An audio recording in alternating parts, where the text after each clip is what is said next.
Let me take you back to a Prairie Earth Detention Center. Now, this is like 25 miles outside of Dallas, Texas. It's an ICE facility. And on July 4th at night, about 10 to 12 people, all in black garb, dressed really in military garb and with military gear, the flak jackets, bulletproof vests, et cetera, et cetera. 10 to 12 people come, and they start firing fireworks at the facility.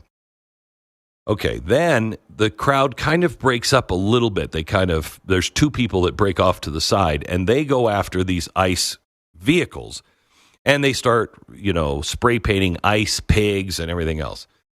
That brings out the two ICE officers. Two of them come out unarmed, and they come out to try to get the guys to stop spray painting the trucks and the vans, et cetera, et cetera. When they do, snipers in the woods, unseen until now, snipers in the woods start firing at these guys. One of them is hit in the neck. Thank God he didn't die, but he's hit in the neck. They're unarmed. Then everybody scatters. What does this mean? Jason is in because we've been talking about it yesterday, and we talked about it early this morning. And this, he believes, and I do too, that this is a change now that we're going to start seeing in the future from the left, because we've got two other stories to link to this. But let's focus on this one first. Jason. I'm just shocked that this is not getting a lot more, attention in the media. But the way this attack was carried out, it shows complexity. It shows. So wait. I read that it said that it's this was a very complex operation. It really doesn't sound like it. It sounds like you got a couple of guys in the woods, you got 10 or 15 people throwing off fireworks, and then you have some people spray painting. So what do you mean it's complex? Like I mean, if you've ever seen like a military movie, or if you actually know military tactics, this is the kind of plan that they would actually execute. This was not just a bunch of they are thugs, but this is not just a bunch of random people with no plan that decided to piss off the ICE facility and get some news. They had a force in reserve out in the woods concealed. They had a plan, is what it sounds like, to make a distraction. Then another plan to draw people out.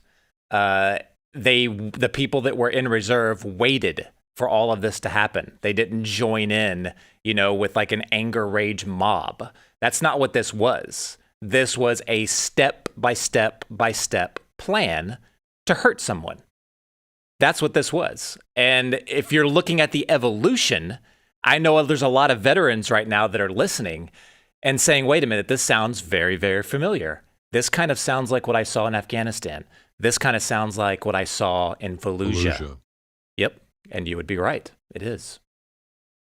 So this is why this is so important. This is now changed towards military operations, at least military style operations. This is not just a group of, thugs that are, getting wild and then shooting things up.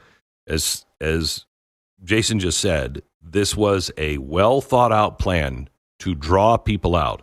We saw this in Idaho with the fire. Start the fire, bring the firefighters up, and then be waiting for them, and then shoot them. That's a plan. And the plans are starting to go towards military or terrorist-like activity. Now, there's a second story, Stu, the USAID color revolution. Let me just remind you, USAID was a CIA front, okay? Everyone says, no, it was an aid organization and 16 million people. This is an actual story headline I read last week. 16 million people are going to die because they cut the funding for USAID. Bullcrap. USAID was started by the Kennedy administration, and it might have been started with good intent, but it was to stop the military, the CIA.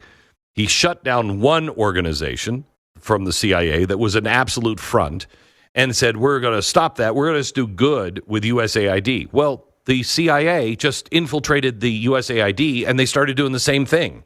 This is the group of people that started color revolutions all over the world, which was how to topple a nation. And we did it all over the world with our CIA, and everybody wants to deny it.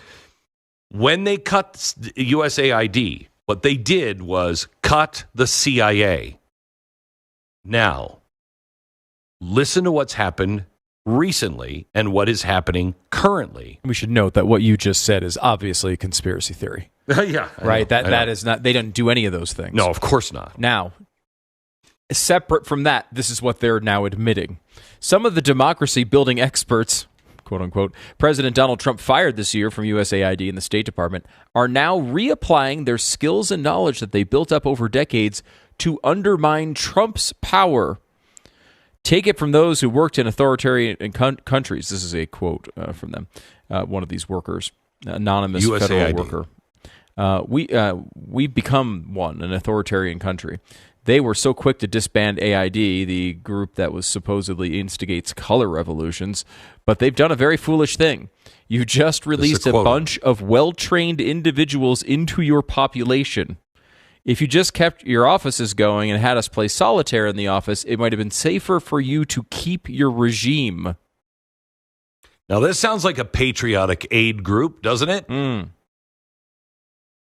So now what they're saying here is that they are plotting regime change in our own country. And here's what they've started to do. They're starting to do now workshops. Yeah, they are.